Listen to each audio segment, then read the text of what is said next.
जिनकी चरण रज से माटी हो गई चंदन, चल पड़ी लेखनी और किया विमर्श लिपि का स्वतंत्र सृजन। जीवन है पानी की बूंद महाकाव्य बना, जिनकी मौलिक पहचान भावलिंगी संत आचार्य विमर्श का जन जन करता है गुणगान। योग सार प्राभृत संस्कृत ग्रंथ पर विमर्शोदया प्राकृत टीका की रचना कर प्रथम प्राकृत टीकाचार्य के रूप में विख्यात पूज्य आचार्य श्री एक ऐसे संत हैं जिनकी रचना देश और धर्म के लिए जियो को मध्य प्रदेश शिक्षा बोर्ड ने कक्षा 11 के पाठ्यक्रम की पुस्तक मकरंद में सम्मिलित किया। ओम नमः सिद्धेभ्यः।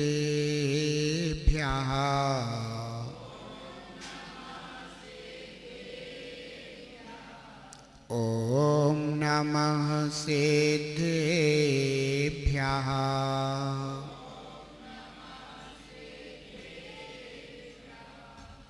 ओम नमः सिद्धेभ्यः।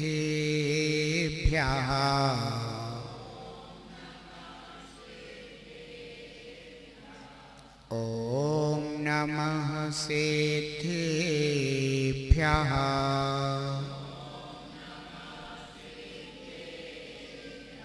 ओम नमः सिद्धेभ्यः।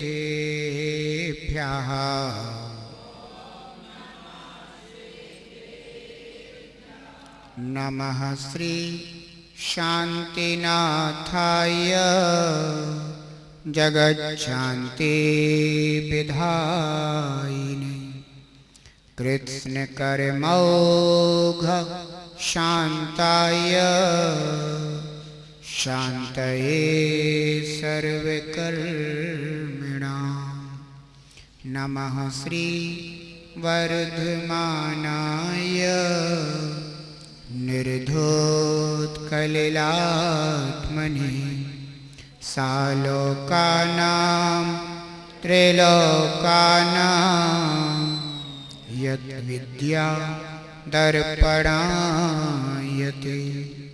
गुरवः पान्तु नो नित्यं ज्ञानदर्शननायका चारित्रार्णव गंभीरा मोक्षमार्गोपदेशिका।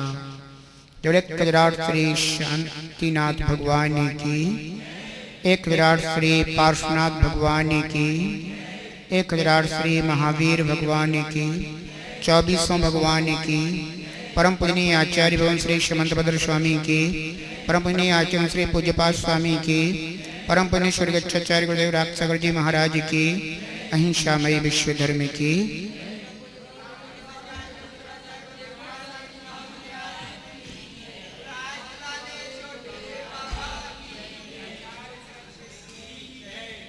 साधर्मी के प्रति सद्भाव मायाचारी तजो विभाव। साधर्मी के प्रति सद्भाव मायाचारी तजो विभाव। यथा योग्य आदर सत्कार वात्सल्य का करो चुनाव। यथा योग्य आदर सत्कार वात्सल्य का करो चुनाव।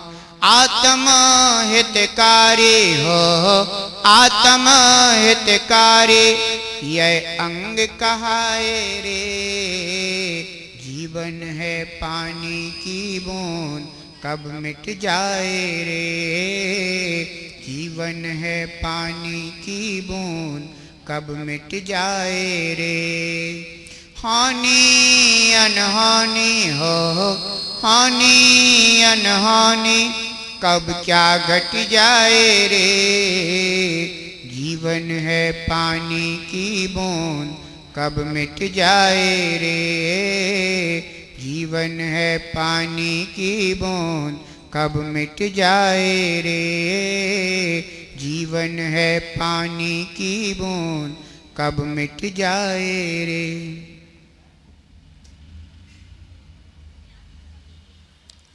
हम सभी जनवाणी का रसपान कर रहे हैं।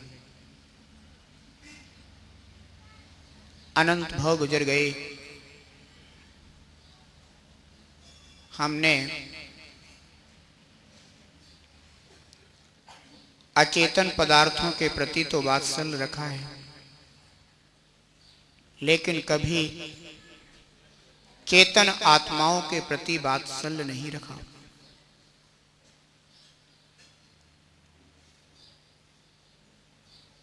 हर गति में, हर पर्याय में चेतन आत्माओं से मिलन हुआ, लेकिन उन चेतन आत्माओं से मिलन करते हुए भी हमने कभी वात्सल्य नहीं रखा। राग किया, द्वेष किया, मोह किया। परिवार में एक दूसरे के प्रति वात्सल्य नहीं है। परिवार में एक दूसरे के प्रति राग है, द्वेष है, मोह है। राग द्वेष मोह तो बंध के कारण है, बंध के निमित्त है। वात्सल्य कर्म निर्जरा का साधन है।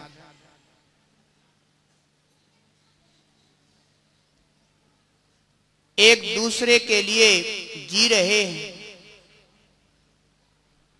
लेकिन मोही बनकर के जी रहे हैं। एक दूसरे के लिए जी रहे हैं, लेकिन रागी बनकर के जी रहे हैं।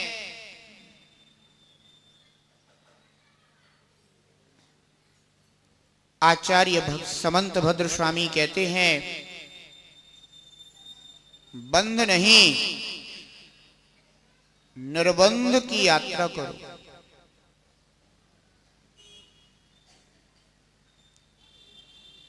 वात्सल्य अंग हमारे जीवन में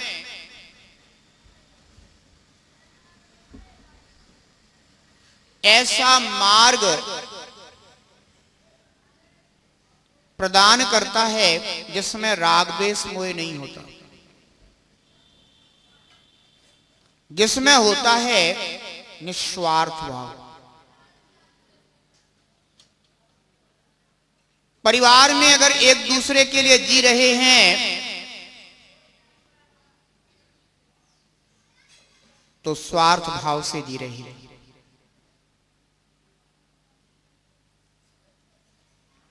एक निर्ग्रंथ गुरु धर्मोपदेश कर रहे हैं, निस्वार्थ भाव से कर रहे हैं। ये निर्ग्रंथ गुरु का आप सभी भव्य जीवों के प्रति वात्सल्य है। कुछ मांगते नहीं, कुछ लेते नहीं, कुछ चाहते भी नहीं,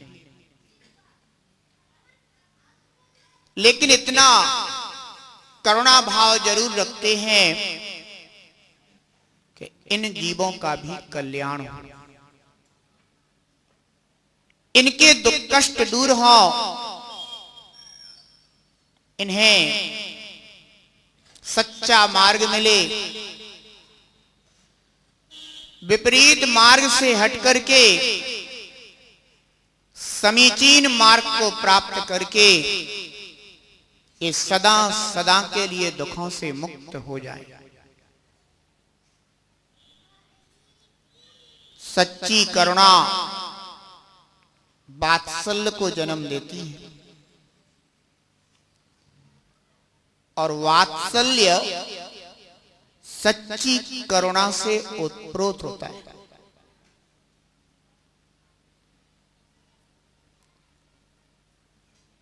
परिवार में लेकिन ऐसा नहीं होता। सबके अपने अपने स्वप्न हैं, अपने अपने ख्वाब हैं,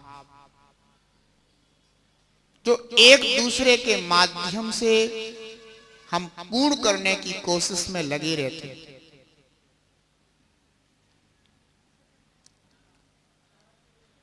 निस्वार्थ भाव कहीं नजर नहीं आता।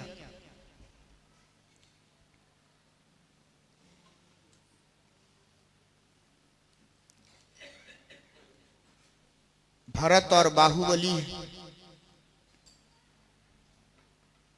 एक पिता की संतान,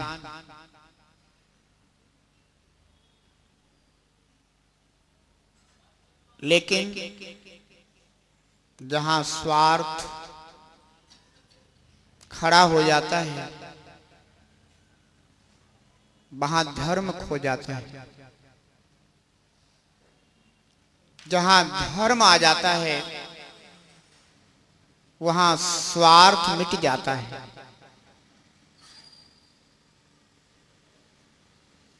धर्म ये कहता है अपना भी हित करो और दूसरों का भी हित सोचो।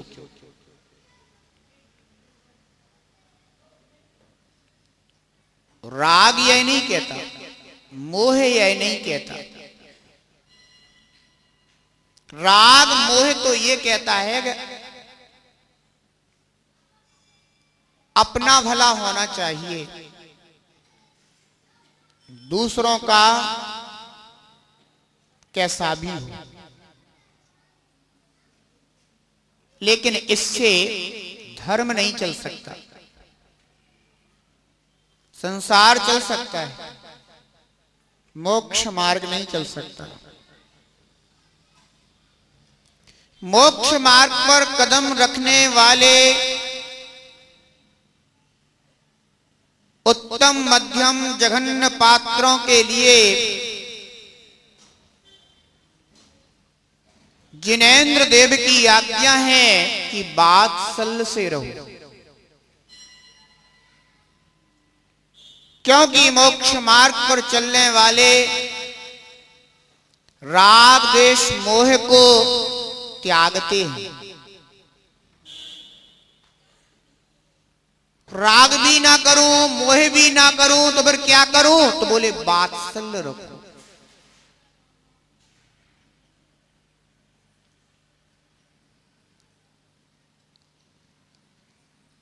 निर्ग्रंथ आचार्य का संग होता है,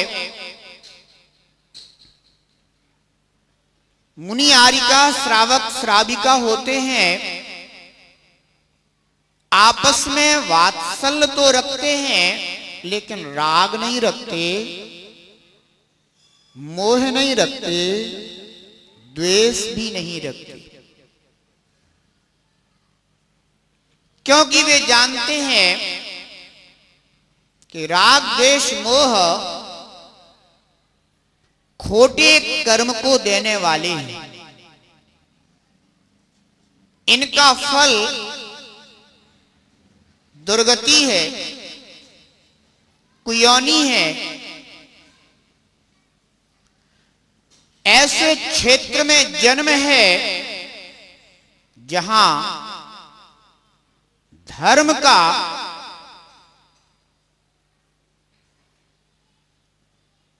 पालन नहीं किया जा सकता। एक मां कह रही थी, गुरुदेव हमारा नियम है कि मैं नित्य देव दर्शन देव पूजा करने के बाद ही भोजन ग्रहण करूं। मैंने कहा ये तो बहुत अच्छी बात, खुशी की बात। बोली लेकिन मेरा बेटा विदेश में नौकरी करता है, वह मुझे बुला रहा है, मैंने बुलाया वो आया नहीं, कह रहा मां तुम ही आ जाओ। मुझे वहां जाना पड़ रहा है, लेकिन वहां पर ना तो जिन मंदिर है और ना ही कोई ऐसा धर्म का स्थान, और है भी तो वहां से करीब 150 किलोमीटर दूर है। अब आप मुझे बताइए कि मैं क्या करूं। मैंने कहा यदि तुम्हें धर्म पालन करना हो तो जहां धर्म के आयतन हो, धर्म के स्थान हो, वहां सबसे रहो। और यदि तुम्हें धर्म से भी ज्यादा प्यारा पुत्र का मोह है तो जैसा तुम्हें अच्छा लगे वैसा करो, हम इसके विषय में कुछ कह नहीं सकते।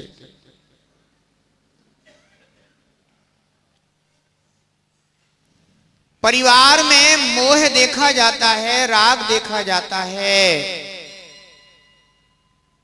लेकिन वात्सल्य नहीं देखा जाता।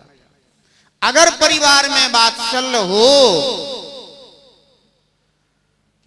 तो एक सदस्य यही कहेगा कि आपका जिस विधि से धर्म पालन हो आप तो वह कार्य करें, कोई बात नहीं है, हम आपके पास आ जाएंगे, आप बिल्कुल चिंता ना करें, आप निश्चिंत रहिए, लेकिन आप अपने धर्म को मत छोड़िए, क्योंकि मैं तो ऐसे क्षेत्र में हूं, ऐसे स्थान पर हूं जहां धर्म के आयतन नहीं। बंधुओं, धर्म के स्थान बहुत पुण्य से मिलते हैं, अन्यथा ऐसे क्षेत्रों में जीवन व्यतीत करना पड़ता है जहां जीव धर्म का पालन करने के लिए तरस जाता है। उत्तम कुल में जन्म लेने के बाद सब कुछ अनुकूलताएं प्राप्त करने के बाद भी जीव का ऐसा अशुभ कर्म का उदय है कि स्वयं ही हंस करके ऐसे क्षेत्र में जा रहा है जहां उसका धर्म पालन नहीं होता। और एक व्यक्ति हुआ है जो ऐसे क्षेत्र में जा रहा है जहां धर्म स्थानों का दर्शन होता है। अनेकों विदेशी लोग भारत देश में आते हैं, क्या देखने आते हैं यहां पर बतलाओ? भारत देश में वहां एकमात्र धर्म के स्थान देखने के लिए आते हैं। धर्म स्थान के अलावा देखने के लिए तो उनके देश में बहुत कुछ, लेकिन भारत देश में क्या देखने आते हैं? कोई पार्क देखने आते, कोई पहाड़ देखने आते, एकमात्र धर्म के स्थान देखने आते हैं, क्योंकि भारत देश की विदेशों में ऐसे ही ऐतिहासिक स्थानों को लेकर के प्रसिद्धि है।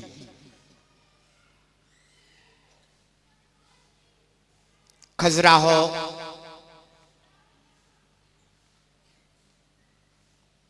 विदेशी लोग आते हैं। खजुराहो में क्या है?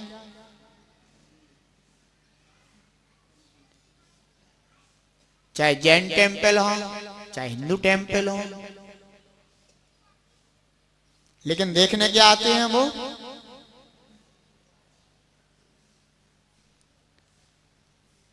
और भारत के लोग विदेशों में जाते हैं, वे क्या देखने जाते हैं? बतलाओ, वो क्या देखने जाते हैं वहां? मैंने एक बार किसी से सुना था कि वो सिंगापुर गए थे। और बोले, आचार्य श्री, समुद्र के अंदर कांच का स्थान बना रखा है, हम लोग उस कांच के अंदर चले गए, पूरे समुद्र के अंदर क्या क्या, कैसी कैसी मछलियां, कैसे कैसे। हमने कहा तुम जो देख भी गए। विदेशी लोग भारत में आते हैं तो धर्म के स्थान देखने आते हैं, और भारत के लोग विदेश में जाते हैं तो ये सब कुछ देखने जाते हैं। विचार करना, जो धर्म स्थान देखने आया है उसका पुण्य का उदय है, और जो ऐसे स्थान देखने जा रहा है उसका पाप का उदय चल रहा है। वो पाप बांध के आ रहा है। कहां गए थे? बोले घूमने गए थे।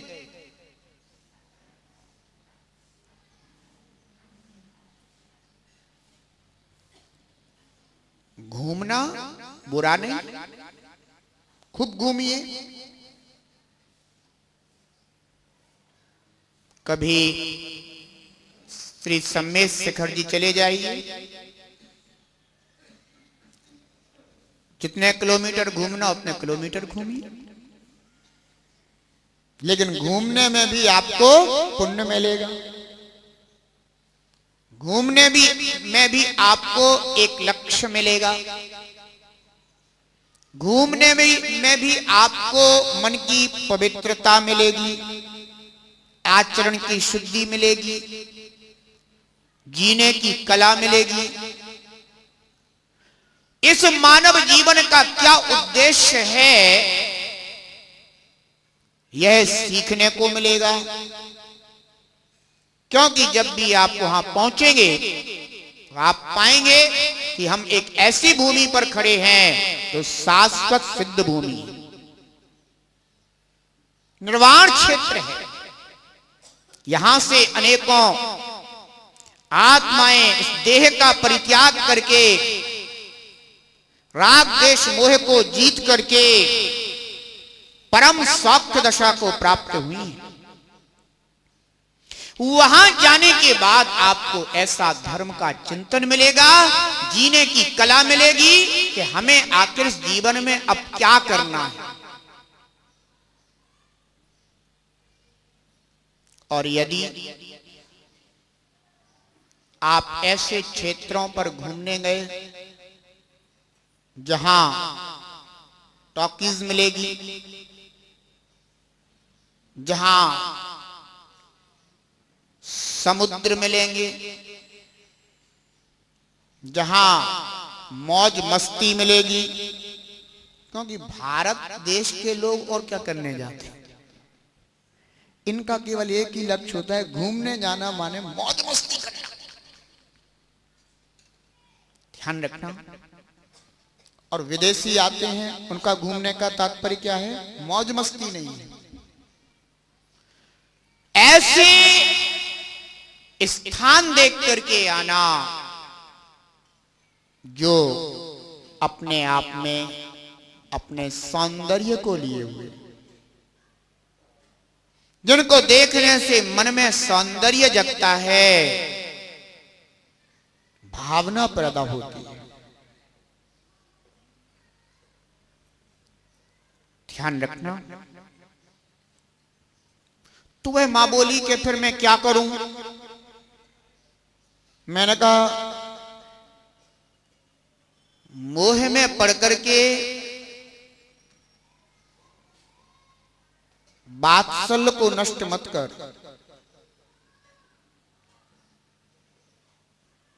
अगर तुझे घूमने ही जाना है तो धर्म आयतनों की ओर जा। लेकिन पुत्र कह रहा है मैं नहीं आ सकता, मां कह रही है कि मैं ही आ जाऊंगी। किस कारण से? वात्सल्य के कारण कि मोह के कारण? मोह के कारण। इसीलिए मैंने कहा परिवार में वात्सल्य नहीं होता, परिवार में तो मोह रहता है, राग रहता है, द्वेष रहता है। वात्सल्य तो तब पैदा होता है जब धर्म अनुभव में आता है, क्योंकि धर्म में राग नहीं होता, द्वेष नहीं होता, मोह नहीं होता, वह उससे ऊपर होता है।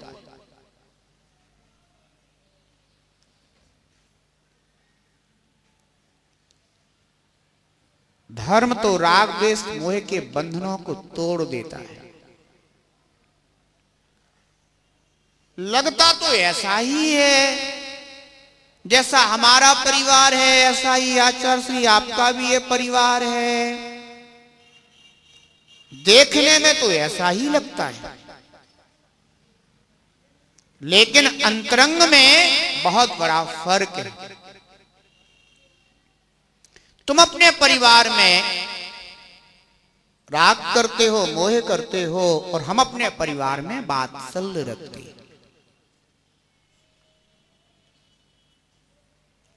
आचार्य समंत भद्र स्वामी कहते हैं,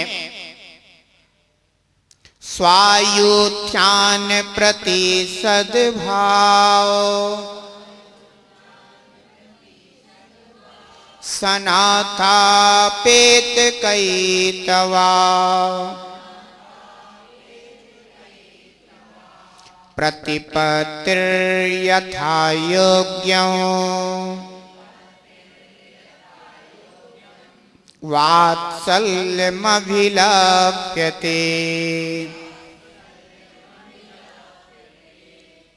कहते हैं स्वायुत्थान प्रति सद्भाव सनाथा, अपने यूथ यानी समूह, अपने साधर्मियों के समूह के प्रति सद्भाव सनाथा, अच्छे भाव, सद्भाव, सरल भाव से सहित, अपेत कैतवा, मायाचारी से रहित, प्रतिपत्तिर यथा योग्यम, यथा योग्य प्रतिपत्ति, आदर सत्कार आदि करना, वात्सल्यम अभिलप्यते, वात्सल्य ऐसा कहा जाता है। साधर्मी, साधर्मी कौन कहलाता है? कि जो धर्म हमारे पास हो वही धर्म उनके पास हो, उन दोनों को क्या कहते हैं? साधर्मी। तो अपने साधर्मियों के प्रति यानी रत्नत्रयधारियों के प्रति कैसे भाव रखना? सद्भाव रखना, सरल भाव रखना, मायाचारी के भाव मत रखना।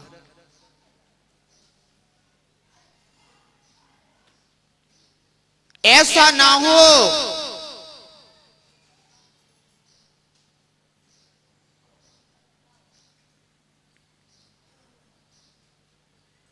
कि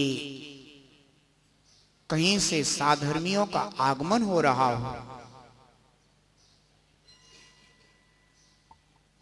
तो आचार्य कहते हैं कि सरल भाव रखना उनके प्रति, मायाचारी का भाव मत रखना। और पता चला कि महाराज आ रहे हैं और एक संग और रुका हुआ है पूर्व से,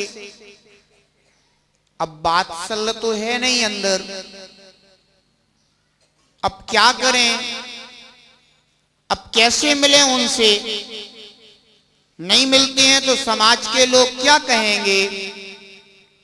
कि साधु साधु भी नहीं मिल पाते हैं क्या? अपने को साधु कहते हैं और फिर भी साधुपना नहीं है। तो अब लोग क्या कहेंगे? तो कोई तरीका खोजो। क्या तरीका खोजा?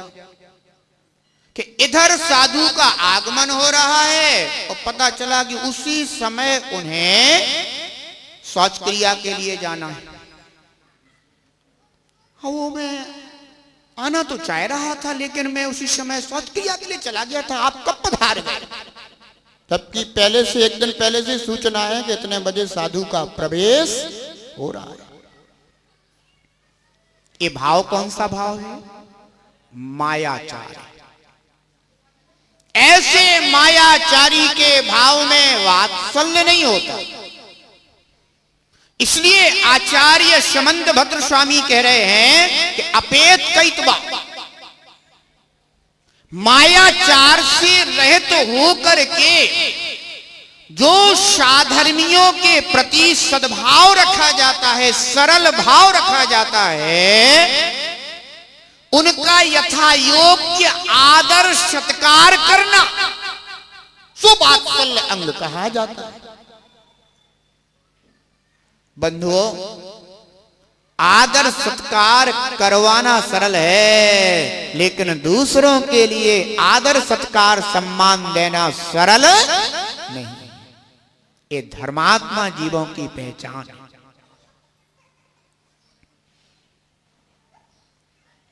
साधर्मियों के प्रति सद्भाव अच्छी बात है, तो विधर्मियों के प्रति व्यवहार कैसा करें? हो सकता है कि वो आपके धर्म को मानने वाला नहीं है, और उसके साथ कैसा व्यवहार करें? तो आचार्य कहते हैं कि विधर्मी के प्रति भी द्वेष नहीं करना, इसका नाम वात्सल्य है।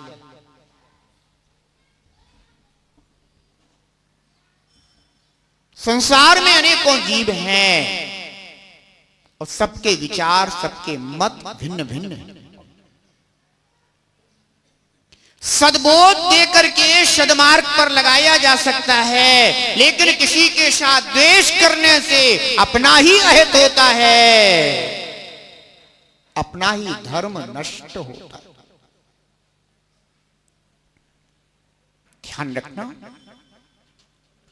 यदि आप अपने धर्म को मानने वाले, आप अपने धर्मायतनों को मानने वाले हैं, बहुत अच्छी बात है, आप साधर्मियों के प्रति सद्भाव रखें, लेकिन विधर्मियों से कभी द्वेष ना करें।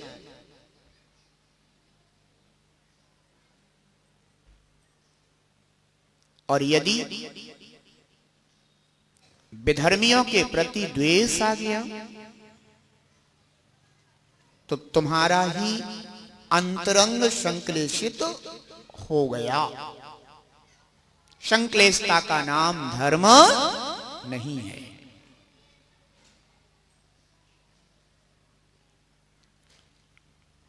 इसलिए साधर्मी जनों को पहचानो। कौन है साधर्मी? मुनिराज। मुनिराज कौन है? साधर्मी।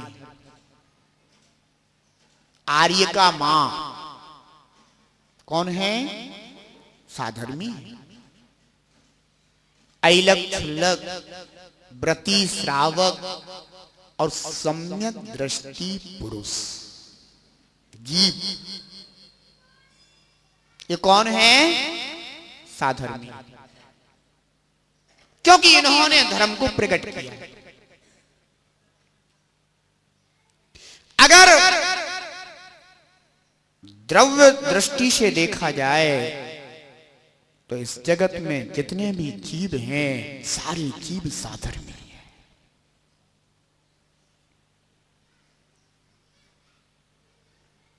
क्योंकि सभी के द्रव्य में वह रत्नत्रय शक्ति पड़ी हुई है,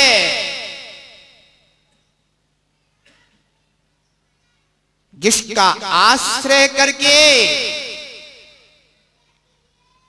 हम जिन्हें परमात्मा कहते हैं उन्होंने परमात्मा प्राप्त किया।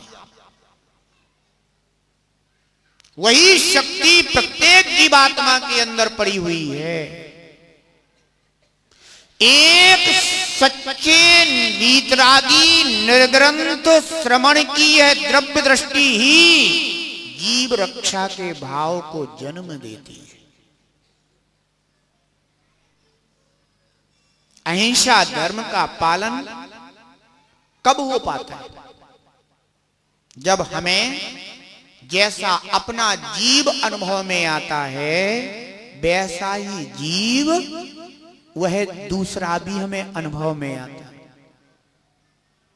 तब हमारे अंदर रक्षा का भाव उत्पन्न होता है।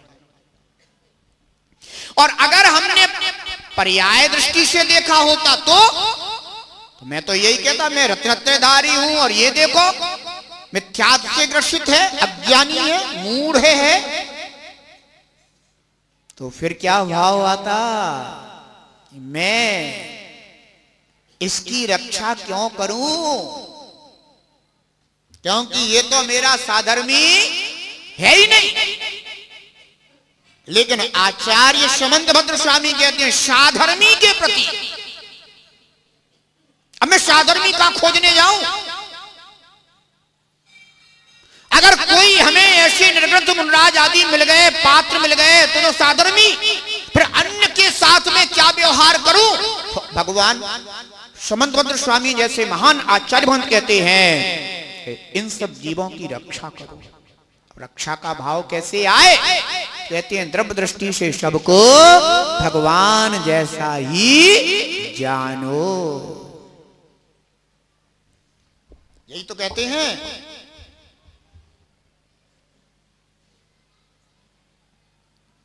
मैं वह हूं जो है भगवान और जो मैं हूं वह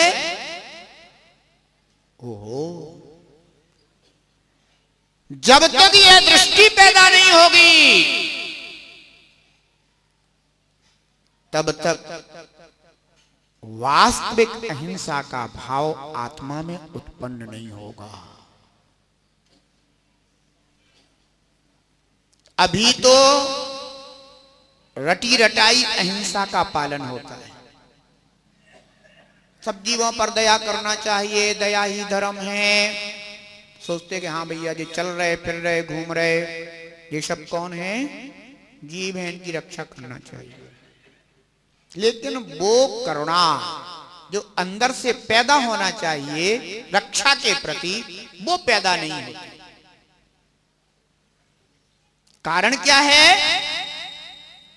क्योंकि हमने अभी उन जीवों के अंदर उस शक्ति का दर्शन नहीं किया है जिस शक्ति का आश्रय करके हम मोक्ष मार्गी हुए हैं और अनेक जीव मोक्ष मार्ग के फल निर्वाण को प्राप्त हुए हैं। यदि वही शक्ति उस जीव में भी दिखाई देने लग जाए तो अपने आप उस जीव के प्रति करुणा दया अहिंसा का भाव उत्पन्न हो जाएगा।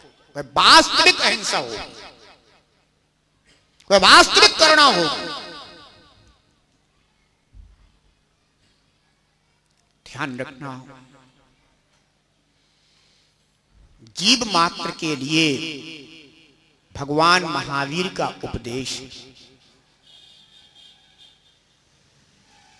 केवल धर्म का पालन करने वालों के लिए ही भगवान का उपदेश नहीं है। जो धर्म मार्ग से विमुख हैं उनके लिए उपदेश।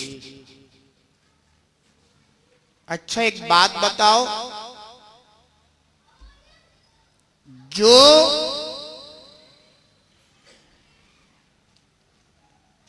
पढ़ना लिखना सीख गया हो ABCD क्या उसके लिए है? या जो अभी पढ़ना लिखना नहीं जानता है ABCD का उपदेश उसके लिए है? किसके लिए है? जो जिसे पढ़ना लिखना आ गया उसे का एबीसीडी सिखाना। जो धर्म के मार्ग पर चल पड़ा है उपदेश उसके लिए नहीं है। जो धर्म से विमुख है उपदेश तो उनके लिए है, जिससे कि वो सत्य मार्ग से परिचित होकर के विपरीत मार्ग को छोड़ करके समीचीन मार्ग पर लगे और अपना आत्महित करें। भगवान महावीर का उपदेश जीव मात्र के लिए, प्राणी मात्र के लिए, और जो प्राणी उपदेश को श्रवण करके धर्म के मार्ग पर लग गए हैं उनसे कहते हैं अब तुम आपस में वात्सल्य से रहना।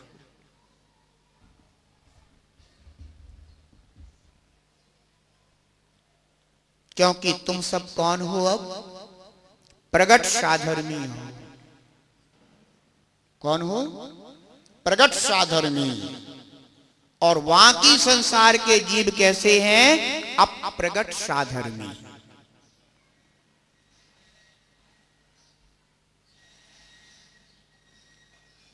उनकी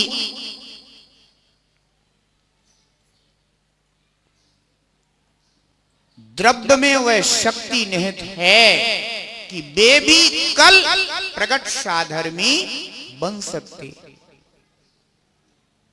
10वीं क्लास का स्टूडेंट है और एक 5वीं क्लास का स्टूडेंट है।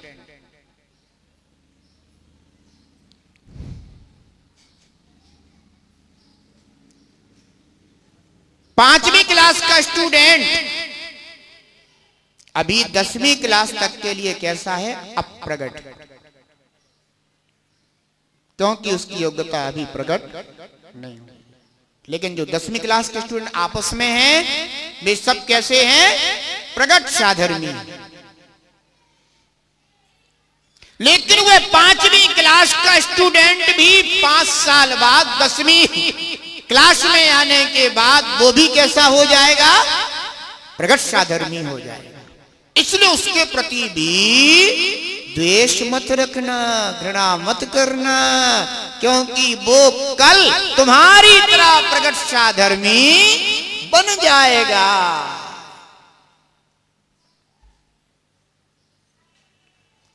और कदाचित किसी ने अभी एलकेजी में भी प्रवेश नहीं पाया है, वो कैसा है? तो वो भी आज नहीं तो कल प्रवेश पाकर के वो भी तुम्हारे जैसा बनेगा, क्योंकि उसके अंदर भी शक्ति विद्यमान है। बंधु, ये दृष्टि अगर हमारे जीवन में पैदा हो गई तो अवश्य मानना हमें साधर्मी जनों के प्रति वात्सल्य आ जाएगा। लेकिन वात्सल्य होता है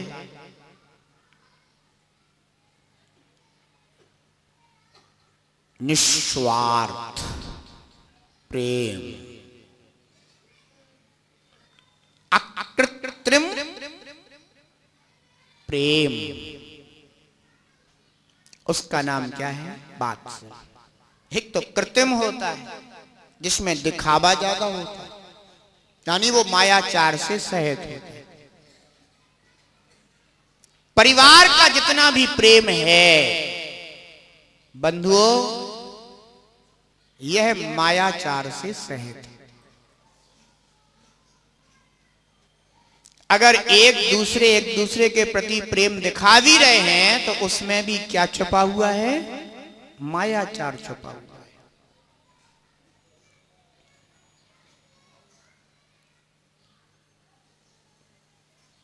अकृत्रिम नहीं है, नैसर्गिक नहीं है, कृत्रिम है, बनावटी।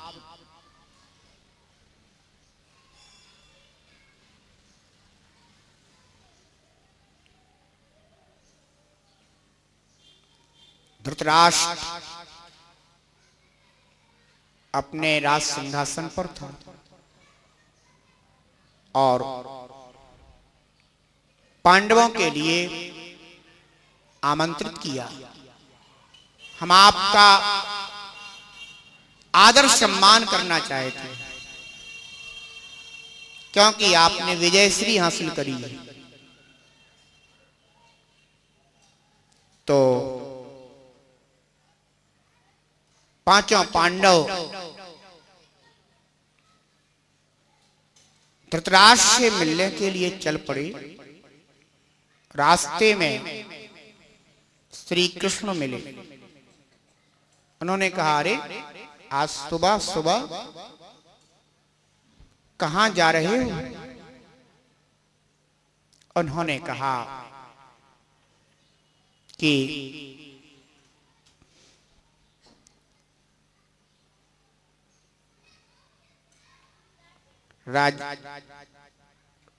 राज आमंत्रण मिला है,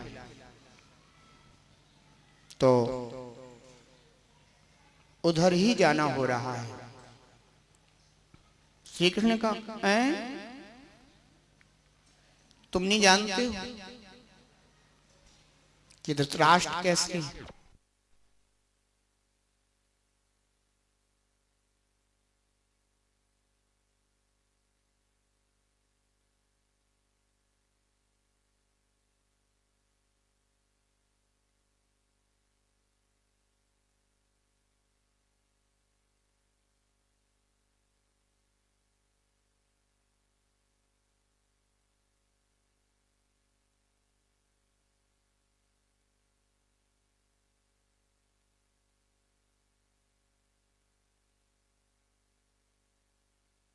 कहा कि तुम नहीं जानते हो कि धृतराष्ट्र कैसा है। वो बाहर से भी अंधा है और भीतर से भी अंधा है।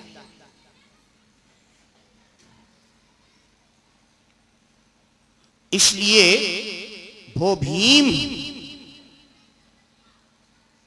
अगर वो है तुम्हें अपने पास बुलाए तो सहसा मत पहुंच जाना।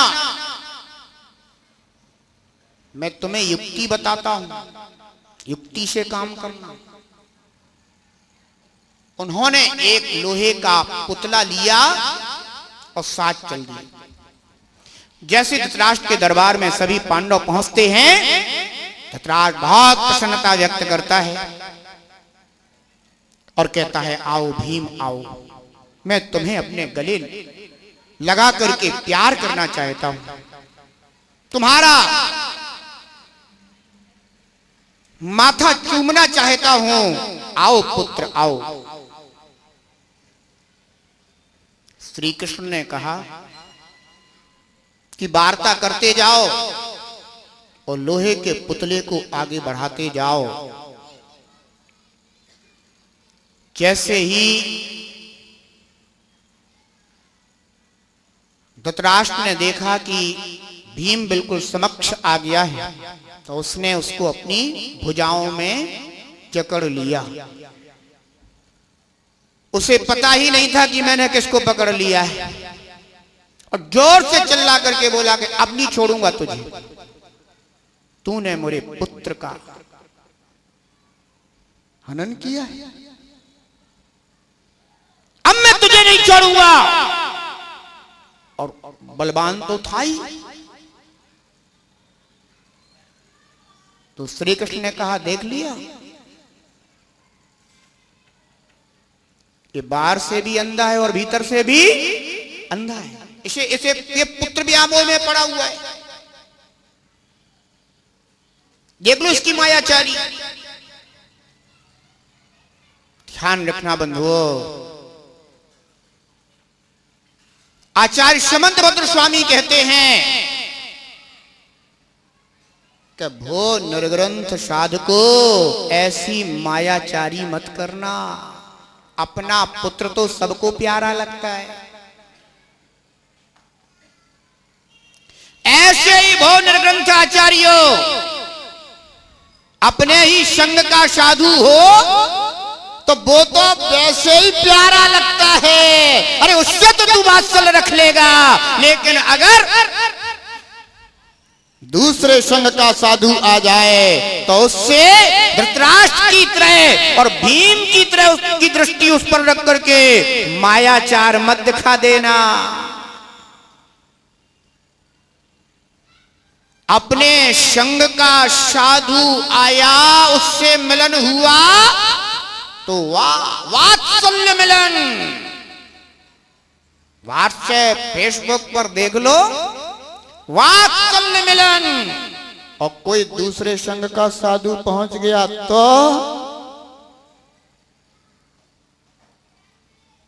तो मायाचारी का भाव। ध्यान रखना, यह मार्ग निर्ग्रंथों को शोभा नहीं देता। यह मार्ग साधर्मियों को शोभा नहीं देता। ये तो पुत्र व्यामोह है, ये भ्रातृ व्यामोह है। एक गुरु के दो शिष्य मिल गए तो मिलना हो गया, और यदि कोई दूसरे संघ के निर्ग्रंथ आ गए तो किसी को लघु शंका लगाई, और कोई शौच के लिए खिसक गया, और कोई इधर उधर खिसक गया, और कोई आहार को चला गया, तो कोई स्वाध्याय में लग गया। अरे ये मायाचार क्यों करता है? इस मायाचारी का फल तो समझ लेगी शास्त्रों में क्या लिखा है। एक कोरा स्वाध्याय तुझे निर्वाण तक नहीं ले जाएगा। ये कोरा स्वाध्याय तुझे पुनः इस दिशा से, इस मार्ग से निकाल करके निगोद तक ले जाएगा। बंधुओं, ध्यान रखना, साधर्मियों में वात्सल्य लाओ। द्रव्य दृष्टि से भी देखना सीखो, और पर्याय दृष्टि से अहोभाग्य मानना सीखो कि मैंने द्रव्य दृष्टि से जिसके अंदर वह भगवत शक्ति का दर्शन किया था, अहोभाग्य हमारा कि आज वह पर्याय में प्रकट करके हमारे सामने खड़ा हुआ है। आज तो मैं इस धरती के देवता भगवान का दर्शन कर रहा हूं। बंधुओं, जिसकी दृष्टि में ऐसा निर्मल धर्म प्रकट हो जाता है, रत्नत्रय और रत्नत्रयमयी निर्ग्रंथ दिखाई देने लग जाता है, बंधु वहां वात्सल्य होता है। तो आचार्य भगवान समर्थ स्वामी तो यहां तक कह रहे हैं कि केवल अपनी साधर्मी पर वात्सल्य मत रखना, विधर्मी के साथ द्वेष भी मत रखना। दूसरे के मंदिर हो, दूसरे के धर्म स्थान हो, उनके प्रति भी बुरे भाव मत रखना। ध्यान रखना, ऐसा मत सोचने लग जाना कि मैं इसके सारे मंदिरों को तोड़ दूं, मैं इसके सारे मंदिरों को हड़प लूं, मैं फलाना कर लूं, ढिकाना कर लूं। अरे ये तो अधर्म है, पाप है। वो तो वैसे ही मिथ्या से पीड़ित है, वो तो वैसे ही अज्ञानता से पीड़ित है। अगर विवेक हो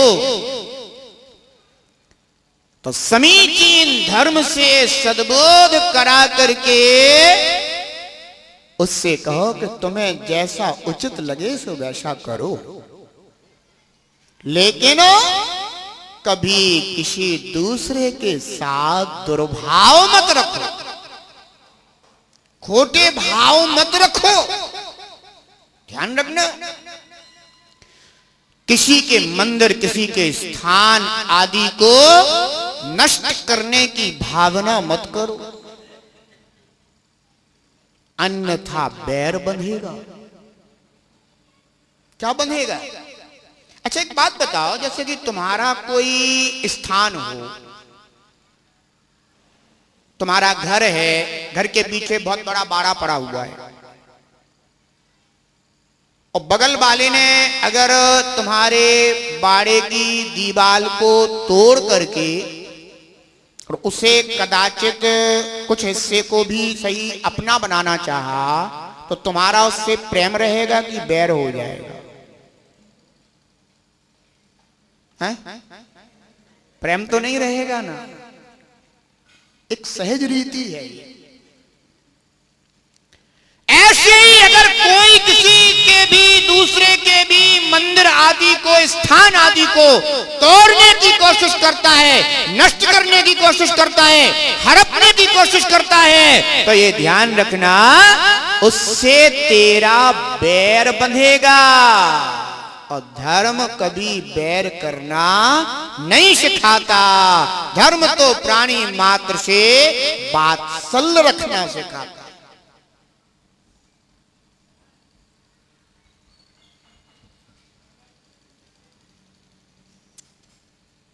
इसलिए साधर्मी के स्वरूप को जानो।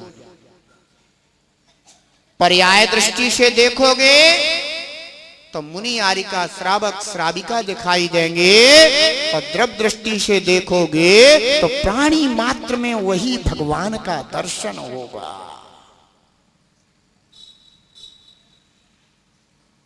नरकों में पड़े हैं तीर्थंकर, और हम यहां उनकी मूर्तियां स्थापित कर करके और सच्चे देव के रूप में उनकी पूजा कर रहे, आराधना कर रहे, नमोस्तु कर रहे। वो हमारे कर्मों का क्षय हो रहा है। देखो गजब की बात, हो रहा है कि नहीं हो रहा है?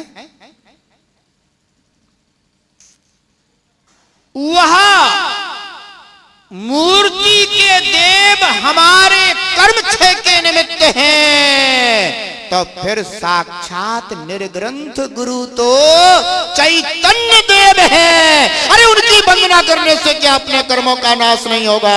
अवश्य होगा, लेकिन चाहिए वात्सल्य की दृष्टि। जब तक वात्सल्य अंग जीवन में नहीं आया, तब तक बंधुओं साधर्मी का आदर सत्कार करने का भाव नहीं आ सकता है। निर्ग्रंथ गुरु कहते हैं अभिमान नहीं करना चाहिए। क्या कहते हैं? अभिमान नहीं करना चाहिए। और जब कोई अन्य साधुजन आ जाते हैं तो चिंतन करने लग जाते हैं कि हम तो बड़े हैं, हम बड़े गुरु के चेला, वे छोटे गुरु के चेला, हम कैसे एक साथ बैठ पाएंगे, हम कैसे एक साथ मिल पाएंगे? अरे मूर्ख, ना तेरे गुरु रहेंगे और ना तू उनका चेला रहेगा। ये तो ढेला है, ढेला, चेला नहीं। जिसने निर्ग्रंथ स्वरूप का अनुभव नहीं कर पाया, वो अभिमान का अनुभव कर रहा है, कषाय का वेदन कर रहा है, धर्म का रसपान नहीं कर पा रहा। जबकि धर्मात्मा जीव क्या कहेगा? कौन बड़ा और कौन छोटा है? अच्छा ये बताओ, सिद्धालय में कौन बड़े और कौन छोटे? सिद्धालय में कोई छोटा बड़ा है क्या? है? आदिनाथ बड़े हैं कि महावीर छोटे हैं? पता? सिद्धालय में वहां तो सर्वशक्तिमान एक जैसे, जैसे वहां एक जैसे होते हैं, ऐसे ही मोक्ष मार्ग में भी सब निर्ग्रंथ मुनिराज एक जैसे होते हैं। जिसके संभाव की दृष्टि नहीं है, उसके चरित्र कहां है? क्योंकि चारित्र तो उसे ही कहते हैं कि जहां समभाव आ जाए। किसमें? जीवन मरण में, जीवे मरणे लाहा लाहे, संजोग विपजोग बंधु रे से दुखा दो समदा सामाय्यम राम। शत्रु में और मित्र में भी संभाव आ जाए तो क्या है? क्षमता है, सामायिक भाव। हम मुन राजन का कौन सा चारित्र होता है? बोले सामायिक चारित्र होता है हमारा। बहुत अच्छा, आपका अगर सामायिक चारित्र है तब तो आपका बंधु में और शत्रु में दोनों में क्या होगा? समभाव होगा। तभी तो तुम्हारा सामायिक चरित्र स्थित रहेगा। तो अन्यथा तो कहने के लिए सामायिक में हूं और चरित्र कैसा दिखाई दे रहा है, ये हमारा नहीं है, ये हमारे संग का नहीं है, ये फलाना है, ये ढिकाना है। अरे रे कौन से गड्ढे में पड़े हो, चारित्र के गड्ढे में हो या चारित्र के गड्ढे में हो? चारित्र गड्ढा नहीं है, चारित्र तो थान का मार्ग है, तो अचारित्र क्या है? गड्ढा है। ध्यान रखना। कहते हैं प्रतिपत्तिर यथा योग्य, जैसा जिसके लिए योग्य हो वैसा उनके लिए आदर सत्कार प्रदान करना। मान लीजिए कोई निर्ग्रंथ मुनराज आ गए हैं तो उनके लिए अपन ने खड़े हो गए, हाथ जोड़ लिए, नमोस्तु कर लिया, विनय कर ली, आसन लगा दिया, आप विराजिए भगवान। अहो भाग्य हमारा, सौभाग्य हमारा कि जो आप जैसे महान पूज्य पुरुष का हमें दर्शन हो, उनके गुणों का स्तवन करना, उनकी पूजा प्रशंसा करना, उन्हें उच्चासन प्रदान करके स्वयं नीचे बैठना, ये सब क्या है? यथा योग्य आदर सत्कार है।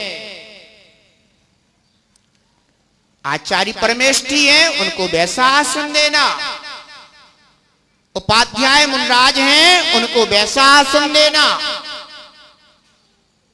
और भी साधर्मी जन हैं, उनको यथायोग जिसका जैसी योग्यता उसके अनुसार उनको आसन पर विराजमान करना, उसके अनुसार उनके गुणों की प्रशंसा करना, हाथ जोड़ना, आज्ञा मानना, वंदना करना, गुणस्तवन करना, ये सब क्या है? यथा योग्य आदर सत्कार कहलाता है। आचार्य भगवंतों ने कहा है कि साधु जन एक दूसरे साधु को देख करके उनको प्राप्त करके ऐसा व्यवहार करें। श्रावक भी आपस में ऐसा ही व्यवहार रखें, तो क्या बढ़ेगा? आपस में वात्सल्य बढ़ेगा। अन्यथा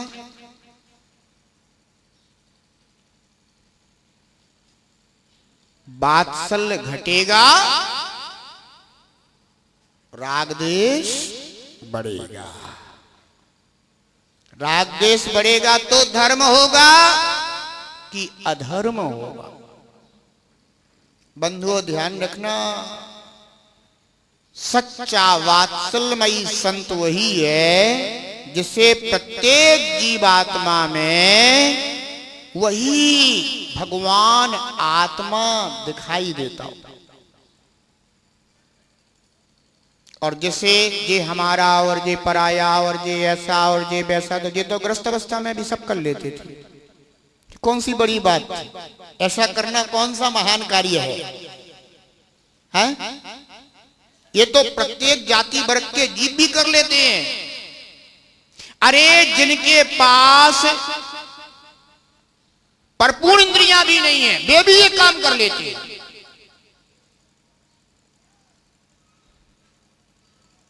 तुम तो महान धर्म का आचरण कर रहे हो। ध्यान रखो,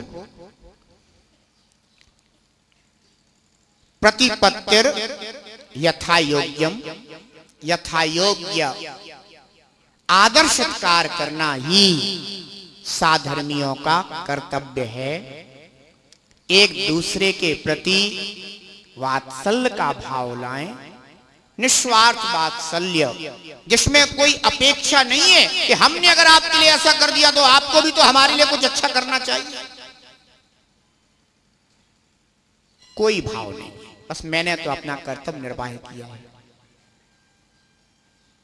धर्मात्मा को अपने धर्म का पालन करने में आनंद आता है, वो कहता है आपने तो मुझे सौभाग्य दे दिया, अगर आप नहीं आते तो मैं अपने धर्म का यह पालन भी नहीं कर पाता। आपने तो मुझे एक अवसर दे दिया, आपने एक सौभाग्य दे दिया, आपने मुझे कर्म निर्जरा का एक अवसर प्रदान कर दिया, इसलिए मैं तो अपने आप में धन्य भाग्य हूं। कितनी उदार दृष्टि होती है किसकी? वात्सल्य अंग के धारी सम्यक दृष्टि जीवों की।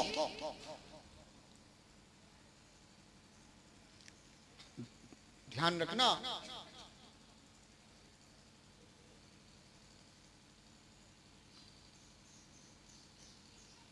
और जिसके पास वात्सल्य ना हो, बंधुओं बाहर का चोला हो सकता है लेकिन धर्म नहीं हो सकता। एक व्यक्ति जिन मंदिर आया दर्शन करने, और सारे जिन मंदिर के धर्मात्मा जीव उसकी ओर देखने लगे। उसने सोचा कि मैंने क्या अपराध कर दिया, ये सब मुझे आंख निकाल निकाल के क्यों देख रहे हैं? देखना था तो भगवान को देखते। कहने लगे अरे वाह, ये सूरज पूरब की जगह पश्चिम से कब से उगने लगा। माने उसको इस बात का एहसास करा रहे हैं।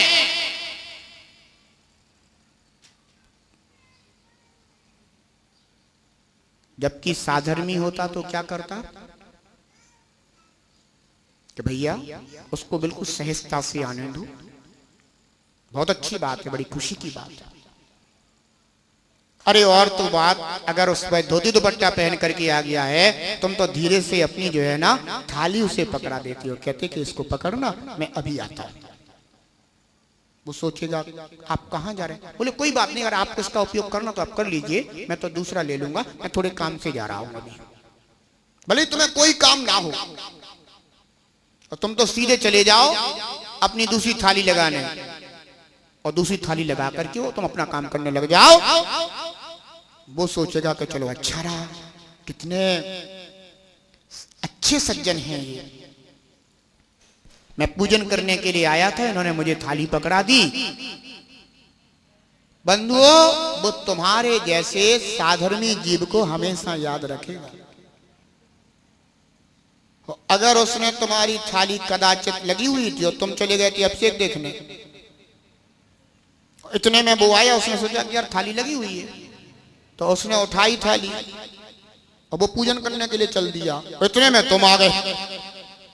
अब तुम देखो तो भगवान महावीर की वेदी पे पूजन करने के लिए खड़े थे, तो तुम्हें भगवान महावीर दिखाई नहीं दिया, भगवान महावीर का शेर दिखाई दिया, और तुम शेर की तरह दहाड़ना शुरू हो गए। कौन छा ले गया मेरी थाली? किसकी इतनी हिम्मत हो गई कि मेरी थाली को छू लिया? और इतने में उसके बाद क्या किससे पूछ के थाली उठाई?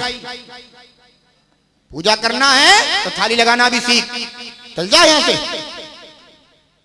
बंधु, अगर एक बार तुमने ऐसा साधर्मी वात्सल्य दिखा दिया ना, तो वो तुम्हें भी जीवन भर याद रखेगा।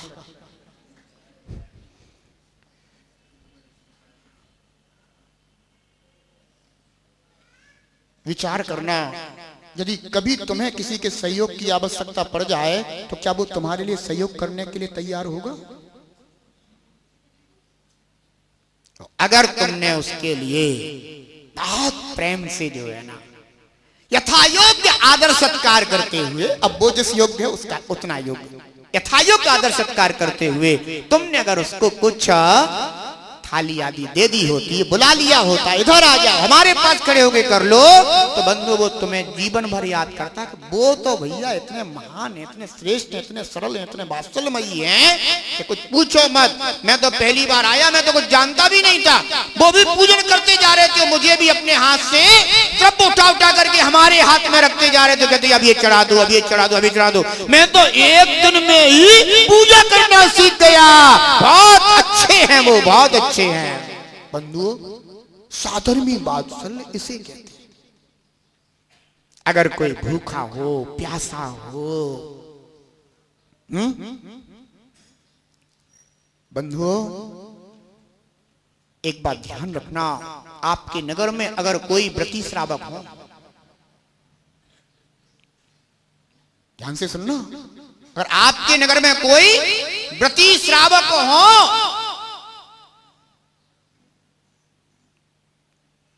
तो ज्यादा ना सही उस व्रती श्रावक से एक बार पूछ करके फिर तुम भोजन कर लेना। समय की बलहारी है, कई बार तो घर के बच्चे बहुएं भी व्रती श्रावक का ध्यान नहीं रखते। अगर तुम्हारे अंदर साधर्मी वात्सल्य है तो एक बार उससे पूछ लेना, तुम्हारा भोजन हो गया? अपनी चतुराई से पूछ ले, नहीं हुआ तो आज हम चाहते हैं कि आज आप हमारे साथ भोजन करें, मेरा भी सौभाग्य होगा, आप भी शुद्ध भोजन करेंगे, मैं भी आपके साथ कर लूंगा, आइए पधारिए। बंधु, इसे कहते हैं साधर्मी वात्सल्य। साधु आ गए, तुमने चौका लगा लिया, बहुत अच्छी बात करी, लेकिन अगर तुम्हारे नगर में ही कोई व्रती श्रावक हो तो एक बार उसे भी भोजन कराने का भाव अपने मन में रख लेना। बंधु, समाज में धर्म की क्रांति आ जाएगी। क्योंकि है तो वो भी साधर्मी ना, तुम्हारे से तो धर्म में ऊंचा है, तुम्हारे से तो धर्म में श्रेष्ठ है, वह व्रतों का पालन कर रहा है, तुम तो अभी व्रतों की ओर देखते भी नहीं। आचरण सम्यक हो, आचरण समीचीन हो तो बंधुओं अवश्य ही ऐसे सहज परिणाम आत्मा में उत्पन्न होते हैं। और यदि सम्यक दर्शन ना हो, वात्सल्य अंग ना हो, तो फिर तो बंधुओं न जाने कितने प्रकार के अभिमान, राग, द्वेष, मोह और भी ऐसी ऐसी ही वृत्तियां, प्रवृत्तियां, यही सब चीजें बंधुओं देखने में आती रहती हैं। और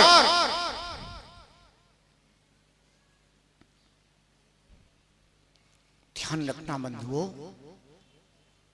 ऐसा उत्तम अवसर आपको मिला है जो पुनः नहीं मिलने वाला।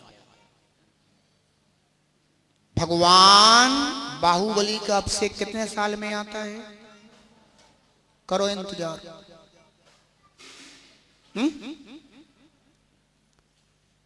रोज तो मिलने वाला नहीं है, एक साल में 365 दिन होते। अब लगा लो तुम के कितने दिन हैं? इतने दिनों के बाद तुम्हें वह अवसर मिलेगा। और बाहुबली का अभिषेक तो चलो तुम्हें 12 साल के बाद भी मिल जाएगा, लेकिन यह जैन कुल, जैन धर्म, मनुष्य योनि, ये बंधु कितने दिन बाद मिलेगी पता है? अरे कितने दिन तो दूर की बात है, न जाने कितनी पर्यायों के बाद, कैसे, कब, कहां मिलेगी बंधुओं। क्योंकि आचार्य ग्रंथ कहते हैं कि कोई सुई हो और मान लो हिंद महासागर में खो जाए, हैं?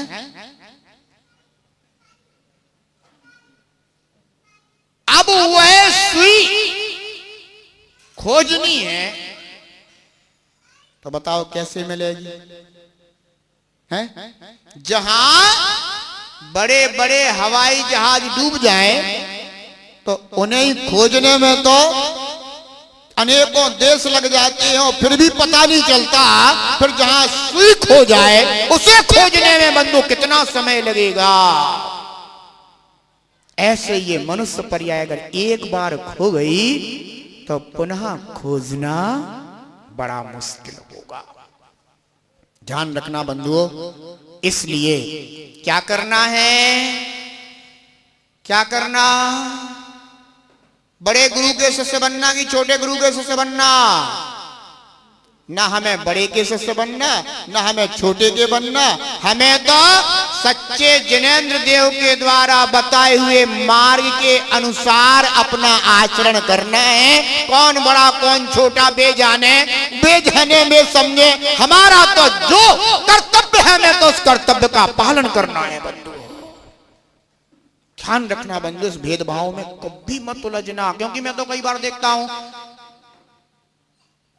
साधु तो साधु, बड़े गुरु के ब्रह्मचारी ब्रह्मचारिणियां, वे भी अपने आप को इतना महान समझते हैं, साधु से भी महान।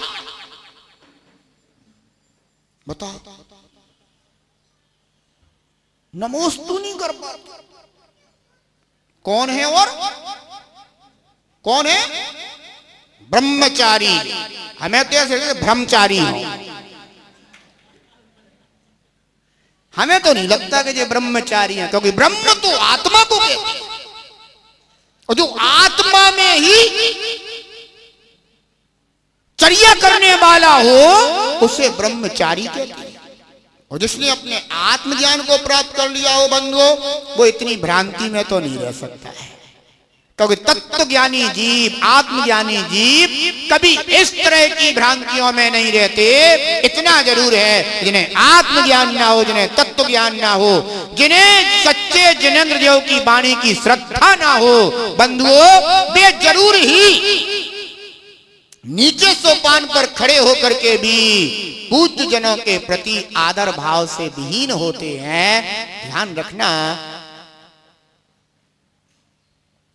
ऐसे ब्रह्मचारियों से, कर्मचारियों से भैया दूर ही रहना। हां, अगर कोई वास्तव में साधर्मी जीव हो, सच्चा ब्रह्मचारी हो, जो पूज्य को पूज्य मानता हो और प्रत्येक जीव के प्रति वात्सल्य से भरा रहता हो, बंधुओं, आदर सम्मान के साथ अपने गृह में ले जाना, आदर सम्मान के साथ उसके प्रति अपने कर्तव्य का निर्वाह करना। क्योंकि बंधुओं, ये जरूर है कि अज्ञानियों की भीड़ में कभी कभी कोई ज्ञानी जीव भी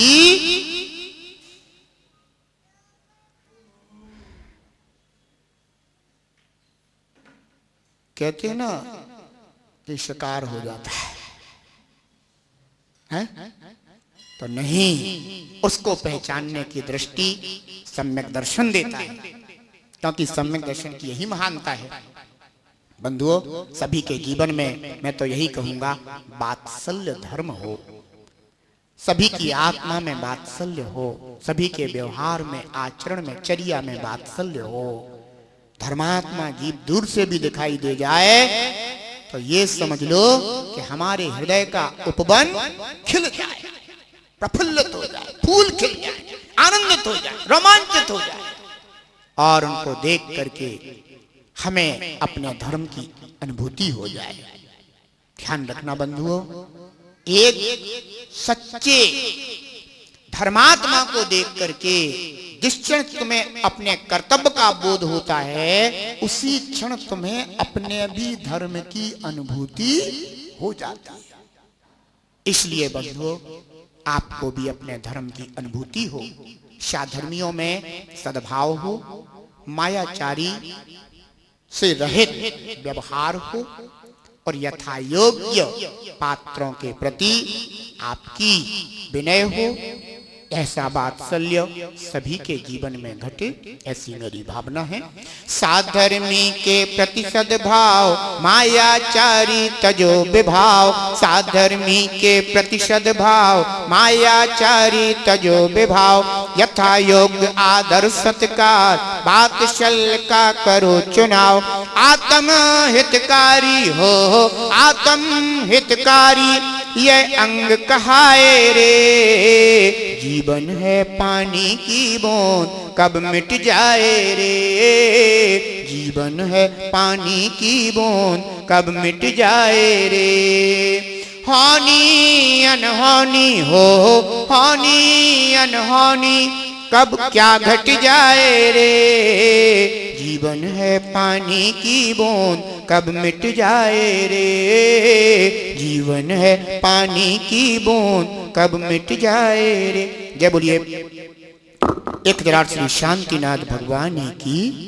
जब वाणी के ज्ञान ते सुजय लोकालोक, सो वाणी मस्तक धरो सदा दे तो लोक। हे जनवाणी भारती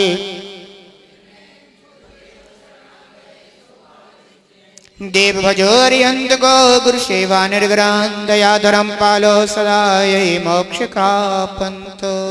9 बार महामंत्र।